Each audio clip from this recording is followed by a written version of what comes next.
Première mathématique, trigonométrie, vidéo numéro 4.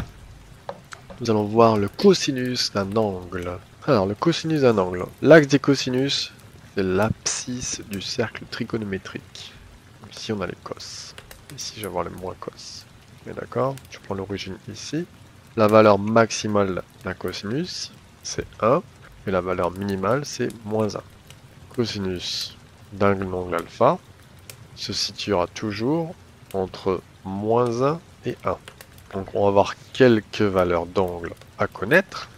Donc lorsque j'ai des angles en radian, et je dois trouver le cosinus. Cosinus de l'angle 0, c'est 1. Okay. Ensuite, pi sur 6. L'angle pi sur 6 dans ce sens-là, vous vous souvenez, hein, je vais dans le sens positif. Pi sur 6, à connaître par cœur, ça fait racine de 3 sur 2. Pi sur 4, ça va faire racine de 2 sur 2. Pi sur 4, racine de 2 sur 2. Pi sur 3, celui-là il est facile à retenir, c'est la moitié, ça fait 1 demi. Pi sur 3, je vais arriver à la moitié de l'axe des abscisses.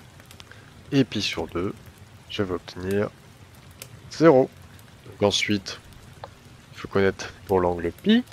Donc à pi, je peux valoir moins 1. Si j'ai mis cosinus moins pi. Ou si je mets cosinus pi, pareil, moins 1. Donc pi ou moins pi, ça donnera la même réponse. Donc dans les négatifs, c'est lorsqu'on va dans ce sens-là. Donc ici, si je vais, pareil dans les négatifs, moins pi sur 6, ben là on peut voir que moins pi sur 6, je retourne sur racine de 3 sur 2. Donc cosinus de moins pi sur 6 ou cosinus de pi sur 6, ça fera la même valeur, racine de 3 sur 2. Moins pi sur 4, de même, je retourne sur racine de 2 sur 2. Et moins pi sur 3, pareil, je retourne sur 1 demi.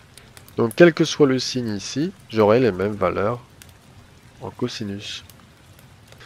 Donc, ce qui veut dire mathématiquement que cosinus de moins un angle sera égal à cosinus de l'angle. Et une autre propriété à connaître, cosinus de l'angle plus 2pi sera égal à cosinus de l'angle. Donc tout ça, c'est parce que le cosinus, on verra ça plus tard, c'est une fonction paire. Voilà pour le cosinus. Donc l'étude des sinus maintenant, j'ai mon cercle, mon axe ici, mon 0 ici. Donc si on fait le même travail, ici j'ai mon sinus, ici mon moins sinus. L'angle 0, il est ici. Lorsque mon angle fait 0, mon sinus va faire 0. Mon angle radian, mon sinus. Donc mon angle fait 0, mon sinus fait 0. On prend les valeurs pi sur 6. Pi sur 6, et ben ça va tomber sur la moitié. Pi sur 6, ça va me donner 1 demi. Pi sur 4, ça reste racine de 2 sur 2. Et pi sur 3, ce coup-ci, pi sur 3 me donne racine de 3 sur 2. Donc pi sur 4, racine de 2 sur 2. Pi sur 3, racine de 3 sur 2. Et si je suis à pi sur 2, donc au maximum de mon sinus, et ben ce sera 1 pi sur 2, ça va me donner 1.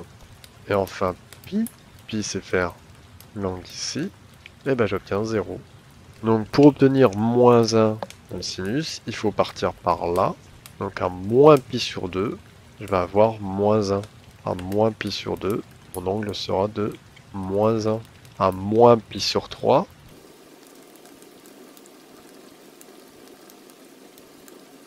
à moins pi sur 3, ben ça va me donner moins racine de 3 sur 2.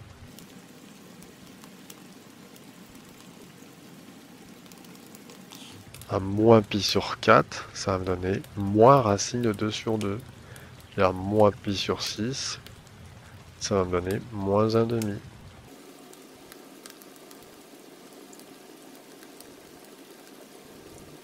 Donc tout ça pour arriver aux propriétés. Sinus de moins alpha sera égal à moins sinus de alpha. La fonction sinus est une fonction impaire. Par contre, ça, cette deuxième propriété-là ne change pas. Si on part d'un angle et qu'on refait 2pi, donc 2pi c'est faire un tour, et bien ce sera égal au même sinus de alpha.